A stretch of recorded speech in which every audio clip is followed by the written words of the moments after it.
ஆதன் news நேயர்களுக்கு வணக்கம். நான் உதயாஸ்ரீ. தலைப்புச் செய்திகளை காணலாம். மத்திய அரசின் வக்ஃப் சட்ட திருத்தத்துக்கு எதிராக திமுக வழக்கு, உச்சநீதிமன்றத்தில் மனு தாக்கல். மகாவீர் ஜெயந்தியையொட்டி இறைச்சி கூடங்களை மூட வேண்டும், சென்னை மாநகராட்சி உத்தரவு. பீகாரில் நிதிஷ்குமார் ஆட்சிக்கு எதிராக காங்கிரஸ் பேரணி, ராகுல் காந்தி தலைமையில் சீருடையில் பங்கேற்ற இளைஞர்கள். ஸ்மார்ட் போன் பயன்பாட்டால் இளம் பெண்களே அதிகம் பாதிக்கப்படுகிறார்கள், ஸ்பெயின் நாட்டில் நடத்தப்பட்ட ஆய்வில் புதிய தகவல். அமெரிக்காவில் இறக்குமதியாகும் பொருட்கள் மீதான புதிய வரி விதிப்பை வாபஸ் பெற வாய்ப்பே இல்லை, அதிபர் டொனால்ட் ட்ரம்ப் திட்டவட்டம். இனி தொடர்வது விரிவான செய்திகள். மத்திய அரசு கொண்டு வந்துள்ள வக்ஃப் திருத்த சட்டத்துக்கு எதிராக திமுக சார்பில் உச்சநீதிமன்றத்தில் வழக்கு தொடரப்பட்டது. அரசியலமைப்பு சட்டம் வழங்கியுள்ள அடிப்படை உரிமையை மீறும் வகையில் வக்ஃப் சட்ட திருத்தம் அமைந்துள்ளது என்றும் வக்ஃப் சட்ட திருத்தத்தை ரத்து செய்ய வேண்டும் என்றும் மனுவில் தெரிவிக்கப்பட்டுள்ளது. திமுக எம்பி ஆர் ராசா உச்சநீதிமன்றத்தில் வக்ஃப் திருத்த சட்டத்துக்கு எதிராக வழக்கு தொடர்ந்துள்ளார். வக்ஃப் வாரிய சட்ட திருத்தத்தை எதிர்த்து உச்சநீதிமன்றத்தில் ஏற்கனவே 8 வழக்குகள் தாக்கல் செய்யப்பட்டிருப்பதும் குறிப்பிடத்தக்கது. இலங்கை சென்ற பிரதமர் மோடி மீனவர் பிரச்சினை பற்றி அந்நாட்டு அதிபருடன் பேசவில்லை என அமைச்சர் ரகுபதி தெரிவித்துள்ளார். சட்டப்பேரவை வளாகத்தில் செய்தியாளர்களுக்கு பேட்டியளித்த அமைச்சர் ரகுபதி, இலங்கை கடற்படையால் கடந்த காலத்தில் 3684 மீனவர்கள் கைது செய்யப்பட்டுள்ளனர் என்றும் 613 படகுகள் பறிமுதல் செய்யப்பட்டு இருப்பதாகவும் சுட்டிக்காட்டினார். இலங்கை சிறையில் வாடும் எஞ்சிய மீனவர்களை விடுதலை செய்வது தொடர்பாக மத்திய அரசிடமிருந்து எந்த தகவலும் இல்லை என்று கூறிய அமைச்சர் ரகுபதி, மீனவர்களின் வாழ்வாதாரம் பாதிக்கப்படக்கூடாது என்பதற்காக 576 கோடி ரூபாய்க்கு நலத்திட்டங்களை முதல்வர் அறிவித்துள்ளார் என்றும், சேதமடைந்த படகுகளுக்கு நிதியுதவி அளித்துள்ள மாநிலம் தமிழ்நாடுதான் என்றும் தெரிவித்தார். திமுக ஆட்சியில் கச்சத்தீவு தாரை வார்க்கப்பட்டதை முதலமைச்சர் ஸ்டாலின் மறைக்க முயற்சிப்பதாக எடப்பாடி பழனிசாமி குற்றம் சாட்டியுள்ளார். சட்டப்பேரவை வளாகத்தில் செய்தியாளர்களுக்கு பேட்டியளித்த அவர், 16 ஆண்டு காலம் மத்திய அரசுடன் கூட்டணியில் இருந்தபோது கச்சத்தீவை மீட்க திமுக என்ன செய்தது என்று அவர் கேள்வி எழுப்பினார். தூம்பை விட்டு வாளை பிடித்த கதையாக திமுக அரசு தற்போது செயல்பட்டு வருகிறது என்று விமர்சித்த அவர், மீனவர்களுக்கு ஆதரவாக பல்வேறு அறிவிப்புகளை தற்போது வெளியிடும் முதலமைச்சருக்கு 4 ஆண்டு காலம் மீனவர்கள் படும் துன்பம் தெரியாதா எனவும் அவர் வினவியுள்ளார். ஆட்சி காலம் முடியப்போகும் இந்த 9 மாத காலத்தில் எந்த திட்டமும் கொண்டுவர முடியாது, அனைத்தும் வெற்று அறிவிப்புகளாகவே இருக்கும் என்று எடப்பாடி பழனிசாமி குற்றம் சாட்டினார். பீகார் மாநில முதலமைச்சர் நிதிஷ்குமார் ஆட்சிக்கு எதிராக மக்களவை எதிர்க்கட்சித் தலைவர் ராகுல் காந்தி தலைமையில் வெள்ளை சீருடை பேரணி நடைபெற்றது. பீகார் மாநிலத்திலிருந்து வேலை தேடி மக்கள் இடம்பெயர்வதை நிறுத்த கோரியும், இளைஞர்களுக்கு வேலை வழங்க வலியுறுத்தியும், விலைவாசி உயர்வை கட்டுப்படுத்த கோரியும் மக்களவை எதிர்க்கட்சித் தலைவர் ராகுல் காந்தி தலைமையில் இன்று வெள்ளை சட்டை பேரணி தொடங்கி நடைபெற்றது. இந்த பேரணியில் ஏராளமான இளைஞர்கள் வெள்ளை டி-ஷர்ட் அணிந்து கலந்து கொண்டனர். பீகார் ஆட்சி அதிகாரத்தில் இருப்பவர்களை அகற்ற இளைஞர்கள் ஒன்று திரள வேண்டும் என்றும் தெரிவித்தார். மகாவீர் ஜெயந்தியையொட்டி இறைச்சி கூடங்களை மூட சென்னை மாநகராட்சி உத்தரவிட்டுள்ளது.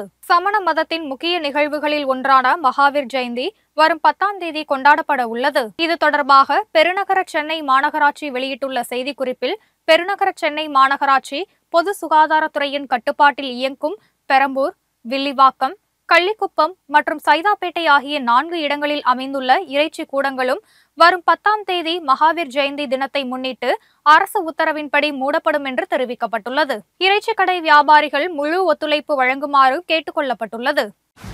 சார் ஆய்வாளர் பணிக்கான வயது வரம்பை 33ஆக உயர்த்துவதோடு காலி பணியிடங்களின் எண்ணிக்கையையும் 2000ஆக உயர்த்த வேண்டும் என பாமக தலைவர் அன்புமணி தமிழக அரசை வலியுறுத்தியுள்ளார். இதுகுறித்து அவர் வெளியிட்டுள்ள அறிக்கையில், காவல்துறைக்கு கடந்த ஆண்டு அறிவிக்கப்பட்டிருந்த ஆள்தேர்வு நடத்தப்படாத நிலையில் நடப்பாண்டு ஜூலை 1ஆம் தேதியன்று 30 வயதுக்கும் குறைவாக இருப்பவர்கள் மட்டும்தான் இந்த பணிக்கு விண்ணப்பிக்க முடியும் என்று தமிழ்நாடு சீருடை பணியாளர் தேர்வாணையம் அறிவித்திருப்பது சமூக நீதிக்கு எதிரானது ஆகும் என்று தெரிவித்துள்ளார். எனவே காவல்துறையின் வலிமையையும் தேர்வர்களின் நலனையும் கருத்தில் கொண்டு சார் ஆய்வாளர் பணிக்கான வயது வரம்பை பொது பிரிவினருக்கு 33 வயது, பிற்படுத்தப்பட்ட மிகவும் பிற்படுத்தப்பட்ட வகுப்பினருக்கு 35 வயது, பட்டியலினத்தவர் மற்றும் பழங்குடியினருக்கு 38 வயது என உயர்த்த அன்புமணி வலியுறுத்தியுள்ளார்.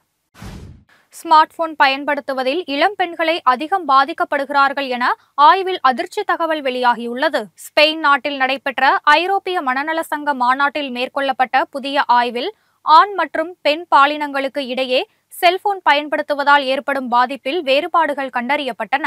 ஸ்மார்ட் போன் அதிக அளவில் பயன்படுத்தும் பெண்கள் அதிக பிரச்சனைகளை சந்திக்கக்கூடும். ஆண்களுடன் ஒப்பிடும்போது பெண்கள் கூடுதலாக கவனமாக இருக்க வேண்டும். ஒவ்வொரு நாளும் போன் பயன்படுத்துவதால் சமூக பதற்றத்திற்கு ஆளாகும் வாய்ப்புகள் அதிகம் இருப்பதும் தெரிய வந்துள்ளது. மேலும் மன உளைச்சல், தீங்கு விளைவிக்கும் நடத்தை, தற்கொலை எண்ணம் அதிகரிப்பதற்கு இந்த ஸ்மார்ட் போன் பயன்பாடு காரணங்களாக இருப்பதும் தெரிய வந்துள்ளது. தேனி மாவட்டம் போடி அருகே அமைந்திருக்கும் கொட்டக்குடி ஆற்றில் 3 மாதத்திற்கு பிறகு மீண்டும் தண்ணீர் பெருக்கெடுத்துள்ளது. குரங்கணி வனப்பகுதியில் கடந்த சில மாதங்களாக மழையின்றி கடும் வறட்சி காணப்பட்டது. நேற்று முன்தினம் இரவு வடக்குமலை, குரங்கணி, கொட்டக்குடி பகுதிகளில் பெய்த கனமழையால் கொட்டக்குடி ஆற்றில் நீர்வரத்து அதிகரித்தது. 3 மாத காலத்திற்கு பிறகு போடி அருகே இருக்கும் அணைப்பிள்ளையார் அணைக்கட்டு நீர்வீழ்ச்சியில் கொட்டக்குடி ஆற்று நீர் பாய்ந்து செல்கிறது. அங்குள்ள ராஜவாய்க்கால் மூலம் போடியை சுற்றியுள்ள குளங்களுக்கு அதிக அளவில் தண்ணீர் திறக்கப்பட்டு இருப்பதால் விவசாயிகள் மகிழ்ச்சி அடைந்துள்ளனர். இறக்குமதி செய்யப்படும் பொருட்களுக்கு விதிக்கப்படும் கடுமையான வரிகளில் இருந்து பின்வாங்க போவதில்லை என அமெரிக்க அதிபர் டிரம்ப் தெரிவித்துள்ளார். அமெரிக்க அதிபர் டிரம்பின் பரஸ்பர வரி விதிப்பு, தங்கள் நாட்டிலிருந்து வெளிநாட்டு ஊழியர்களை வெளியேற்றுவது உள்ளிட்ட நடவடிக்கைகள் உலக நாடுகளை கடுமையாக பாதிப்படைய செய்துள்ளது. இந்த நிலையில் உலகின் பெரும்பாலான நாடுகளிலிருந்து இறக்குமதி செய்யப்படும் பொருட்களுக்கு விதிக்கப்படும் கடுமையான வரி விதிப்பில் இருந்து பின்வாங்க போவதில்லை என அதிபர் டிரம்ப் திட்டவட்டமாக தெரிவித்துள்ளார். சில நேரங்களில் எதையாவது சரி செய்ய கசப்பு மருந்தை சாப்பிட்டுதான் ஆக வேண்டும் என்று கூறிய அவர், பல நாடுகளுடன் தங்களுக்கு உள்ள மிகப்பெரிய நிதி பற்றாக்குறை பிரச்சினைகளை தீர்க்க ஒரே வழி அமெரிக்காவிற்கு இறக்குமதி செய்யப்படும் பொருட்களுக்கு அதிக வரி விதிப்பது மட்டுமே என்று டிரம்ப் திட்டவட்டமாக தெரிவித்துள்ளார். இந்தியா உட்பட 14 நாடுகளின் விசாக்களுக்கு சவுதி அரேபியா தற்காலிக தடை விதித்துள்ளது. 2025ஆம் ஆண்டுக்கான ஹஜ் புனித யாத்திரை ஜூன் மாதம் 4ஆம் தேதி முதல் 9ஆம் தேதி வரை நடைபெறுகிறது. இந்த நிலையில் இந்தியா, பாகிஸ்தான், வங்காளதேசம், Egypt, Indonesia, Iraq, Nigeria, Jordan, Algeria, Sudan, Ethiopia, Tunisia, Yemen மற்றும் மொராக்கோ ஆகிய நாடுகளைச் சேர்ந்த ஹஜ் புனித யாத்திரை செல்பவர்களுக்கு சவுதி அரேபிய அரசு தற்காலிக தடை விதித்துள்ளது. எனினும் விசாக்களை வைத்திருக்கும் தனிநபர்கள் வரும் 13ஆம் தேதி வரை சவுதி அரேபியாவுக்குள் அனுமதிக்கப்படுவார்கள் என அதிகாரிகள் தெரிவித்தனர். முறையான பதிவு செய்யாமல் ஹஜ் புனித யாத்திரை மேற்கொள்ளும் தனிநபர்களை தடுப்பதற்காக இந்த நடவடிக்கை எடுக்கப்பட்டு உள்ளது. இத்துடன் இந்த செய்திகள் நிறைவடைந்தன. செய்திகளை உடனுக்குடன் தெரிந்து கொள்ள இணைந்திருங்கள் ஆதனுடன்.